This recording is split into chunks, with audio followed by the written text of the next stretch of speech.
I've lived in this house for 52 years. Every creak of the wooden floor knows my footsteps. Every rose in the garden was planted by my husband, George, back when his hair was still thick and his laughter filled every corner of this home. The porch swing, the faded curtains, the old photographs on the wall. They are not just things. They are memories stitched into the walls of my life. At 75, I move slower, but my mind is still sharp as the day George first called me his clever Evelyn. Every morning, I brew my tea, open the kitchen window, and let the smell of lavender drift in from the garden. I talk to George sometimes while I water the plants. Maybe it's silly, but I feel him listening somehow. This house is all I have left of him, of us. When my son Daniel lost his wife 2 years ago, I opened my doors to him without hesitation. He came back home with his 16-year-old daughter Lucy. "Just for a while, Mom," he said. I was glad. The house had been too quiet since George passed. I cooked for them, made sure Lucy had her favorite cookies, and thought maybe, just maybe, family laughter would return to these walls. But laughter has a strange way of fading when hearts grow cold. Daniel changed. He wasn't the same boy who used to hug me after every meal or call me mommy. Grief had hardened him. He spent his days buried in bills and his nights staring blankly at the TV.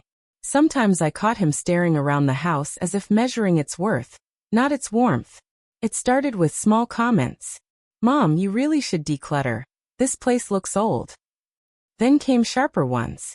"You shouldn't be climbing those stairs anymore." And one day, after I accidentally spilled tea on the tablecloth, he sighed in a tone that froze my chest. "Maybe it's time you think about moving somewhere easier. You can't handle this house forever." I laughed softly to hide my hurt. "Oh, Daniel, I'm fine. I've handled this house for half a century." He didn't smile back. Over the next few weeks, he began bringing pamphlets, glossy ones filled with smiling elderly people playing bingo. "Look, Mom, this one has a beautiful garden," he said, as if he didn't know I already had one, George's garden. Lucy didn't help much either. She was polite but distant, always on her phone, rolling her eyes when I asked how school was. Once, I heard her whisper to her friend on the phone, "Dad says Grandma's house is worth a lot. Maybe he'll finally get some peace when she moves out." I pretended I didn't hear. That night, I sat alone in my room, staring at the photograph of George holding baby Daniel. Tears blurred my vision. I whispered to my husband's picture, "You'd never believe what our boy is saying now." The next morning, Daniel came to me after breakfast. His tone was soft, but his words were sharp enough to pierce the air. "Mom, it's time you moved out. You can't keep living here alone. Lucy and I need some space, and you'll be better off in a community with people your age." For a moment, I couldn't breathe. I stared at him, my son, my only child, and saw not love but calculation. The same child whose scraped knees I had bandaged, whose nightmares I had soothed, now wanted me gone. I smiled weakly. "If that's what you think is best, Daniel." He patted my shoulder, mistaking my quiet for agreement. But inside, something ancient and fierce stirred within me. Something stronger than heartbreak. It wasn't anger. It was clarity. For the first time, I saw Daniel not as my little boy, but as a man who had forgotten where he came from. And in that moment, I promised myself, I would not leave this house as a victim. If I was to move out, it would be on my terms. The next few days passed like a fog. Daniel behaved as if nothing had happened. Cheerful, polite, even kind. But every word, every forced smile, carried the weight of betrayal. I went about my routines quietly, watering my roses, setting the table for 3, folding laundry that no one thanked me for. But inside I was breaking in slow, careful silence. Daniel began calling me Mom less often. Sometimes it was just Evelyn. As if I were a tenant, not his mother. He had started talking about renovation plans, knocking down walls, adding modern fixtures. I pretended not to notice that his eyes glimmered whenever he mentioned real estate prices. One night, after dinner, I heard his voice through the thin walls of the hallway. He was on the phone, pacing near the study. I paused near the door. "Yeah, man. Once she's out, I can list it. The location alone could get us close to 800 grand. I'll be debt-free. Lucy and I can finally start fresh." I covered my mouth to stifle a sob. My son's dream of a fresh start came at the price of pushing me out of the home his father and I built with our bare hands. That night, I couldn't sleep. The house felt colder, quieter. The shadows of the past seemed to whisper in the corners. George's laughter, the echo of Daniel's first words, the lullaby I used to hum when he was sick. How could love turn into greed so silently? A few days later, Daniel placed a stack of glossy brochures in front of me during breakfast. These are nice places, Mom. They have nurses, activities, everything you'd need. You'd make friends there. His tone was calm, professional, like he was discussing a business deal. I took a sip of my tea and asked softly, "And what will happen to the house, Daniel?" He hesitated for a split second, then forced a smile. "We'll take care of it. Maybe rent it out, or sell it if it makes sense. Don't worry about that. Just think about your comfort." His comfort, I thought bitterly. That evening, I sat by the fireplace, the same one George built by hand, and opened the old cedar chest he had left me. Inside were photos, letters, and the original house documents wrapped in a faded envelope. I hadn't looked at them in years. My hands trembled as I unfolded the papers. At the bottom was a letter in George's familiar, looping handwriting. "My dear Evelyn, if the day ever comes when this home becomes your burden instead of your peace, remember, you are the heart of this house.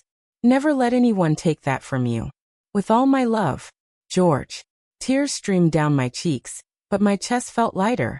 I held the papers close, whispering into the quiet, "Thank you, George. You always knew how to give me strength." It was then I realized, Daniel didn't even know that the house was mine, entirely mine. When George passed, he made sure the deed was transferred solely to me. Daniel had assumed it would someday be his, but assumptions are dangerous things. The next morning, I decided to play along. I smiled at Daniel, asked him about the retirement homes, even packed a few boxes of old clothes. He seemed relieved, maybe even proud of himself. "You'll see, Mom," he said, "this is for the best." But as he left for work, I walked into my bedroom, locked the door, and spread the documents across my bed. The official seal glinted faintly under the light. Ownership. Evelyn Margaret Hayes. I whispered the words aloud like a prayer. They gave me power, purpose, and peace. I didn't want revenge, not yet. What I wanted was justice. The quiet kind. The kind that makes people realize too late what they've lost. And as I folded the papers back into the envelope, I felt George's presence again, calm, steady, guiding me. "Don't worry, my love," I murmured to the empty room. "I'll handle this. Just the way you would have wanted." Outside, the wind rustled through the roses, carrying a scent of something sharp and sweet, like the promise of change. The next morning, I woke up before sunrise. The world was still quiet. The kind of quiet that lets you think clearly.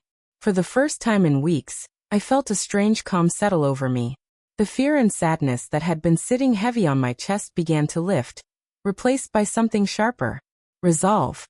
As I made my tea, I replayed Daniel's words in my mind. "It's time you moved out." The arrogance in his voice, the certainty that I would just give in, still stung. He didn't ask. He told. My own son. But Daniel had forgotten something.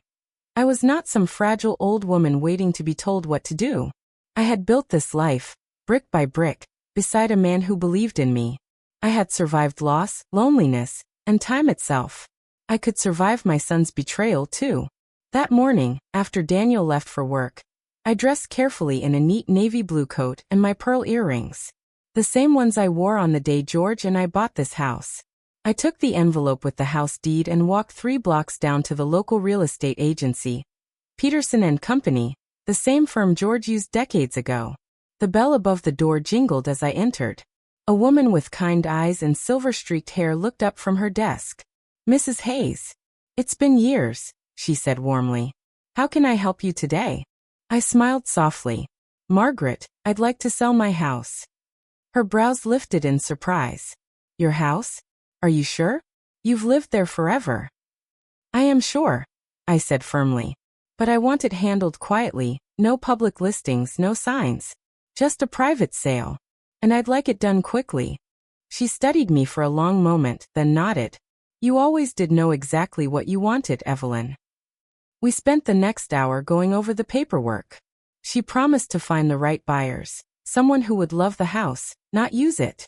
When I left, my heart felt lighter, as if I had finally taken back something that was always mine. Within a week, Margaret called. I found a couple, Evelyn, she said. Young, newly married, expecting their first child. They walked in and fell in love with the garden, said it feels like a home that could raise a family. I smiled, feeling tears prick my eyes. Then it sounds perfect. The sale moved quickly. The paperwork was finalized, the payment arranged, and the closing date set, all while Daniel went about his days, completely unaware. He thought I was busy preparing for my move to the retirement home. I even let him help me pack some old clothes, to keep up the act. He had no idea that while he was making plans to take over the house, I was preparing to walk away, not defeated but victorious. On the final day, I woke up early and baked one last apple pie. It was George's favorite, and somehow, I felt he would have wanted me to mark the moment with something sweet. I sat at the kitchen table, ate a warm slice, and looked around the room one last time. Every corner glowed with memories, laughter, tears, birthdays, anniversaries. I whispered a quiet goodbye to each one. When Daniel left for work, I placed a handwritten note on the kitchen counter, right beside his coffee mug. You said it was time I moved out, Daniel.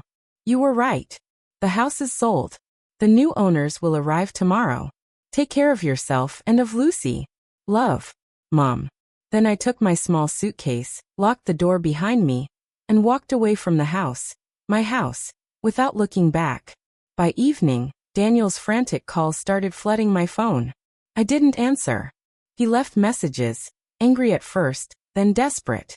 Mom, what did you do? You sold the house. You can't just. Mom, call me back. But I didn't.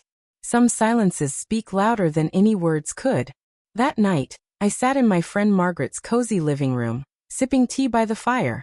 The flames danced softly, and I smiled to myself, not out of cruelty, but out of justice. He wanted me gone. So I went, and took his greed with me. It wasn't revenge born of hate. It was revenge born of dignity. And that, I thought, was the sweetest kind of all. It's been 6 months since I walked out of that house for the last time. 6 months since Daniel's voice cracked through my voicemail, full of disbelief and anger. 6 months since I finally chose peace over pain. Now, my mornings begin with the sound of the sea. I live in a small apartment on the edge of a quiet coastal town. The walls are pale blue, the curtains light and airy. When the morning sun slips through, it paints golden patches on the floor, just like the light used to in my old kitchen. Only now the air feels different, freer, softer. Every day, I take a slow walk down to the beach with my cane, the breeze lifting the ends of my scarf. The sand cools my feet, and I breathe deeply, letting the salt in the air wash away whatever memories still ache. The ocean doesn't judge, doesn't remind me of the past, it just listens. At first, I thought the silence here would feel lonely. But it doesn't. It feels earned. I've made a few friends, other seniors who live nearby.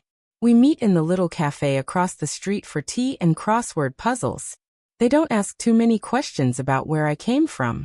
And I don't offer much. Sometimes it's enough to just laugh together, to share stories about old times without reopening old wounds. Daniel hasn't come to see me. Not once. He called a few times in the beginning, each message colder than the last. How could you do this, Mom? I was counting on that house. You betrayed me. You're my mother. How could you just sell it like that? At first, I cried. I'd sit by the window and listen to his voice, wishing things could be undone. But then, I'd remember that he was never counting on me. He was counting on what I owned. That truth still hurts, but it no longer controls me. Lucy, though she reached out. Quietly, shyly. She sent me a message one evening. Grandma, I miss you. I didn't know what Dad was planning. I'm sorry. It took me days to write back, but I finally did. It's all right, my dear. Learn from this. Love people more than things. She replied with a heart emoji, and for the first time in a long while, I smiled without sadness. One afternoon, a letter arrived from the young couple who bought my house. I didn't expect it. The envelope was pale yellow, the handwriting careful and kind. Dear Mrs. Hayes, we just wanted to thank you for selling us your beautiful home. It's everything we dreamed of. Our baby girl was born last month, and we've named her Rose, after the flowers in your garden. We feel the love you left here every day. Thank you for passing it on to us." My eyes filled with tears. I pressed the letter against my chest and whispered to the air, "Did you hear that, George? There's laughter in our house again." For a moment, I imagined the porch alive with giggles, the garden blooming with new life, the scent of apple pie drifting through open windows. It brought me peace, knowing that what was once the setting of my heartbreak was now the beginning of someone else's joy. That night, I sat by the window, watching the last streaks of sunset fade into the horizon. The sea shimmered like melted glass, and a warm breeze brushed against my cheek. I thought of Daniel, my son, my mistake, my lesson. Maybe one day he'll understand that what I did wasn't out of revenge, but love, the kind of love that teaches, even when it hurts. I don't hate him. I just hope he learns the value of people before it's too late. I looked at George's old photo on my nightstand, the same one I've kept all these years. "I kept my dignity, love," I whispered, "just like you told me to." The tide rolled in softly outside, and I closed my eyes, feeling its rhythm match my heartbeat. For the first time in a long while, I wasn't clinging to the past or fearing the future. I was simply free. And sometimes that's the sweetest revenge of all.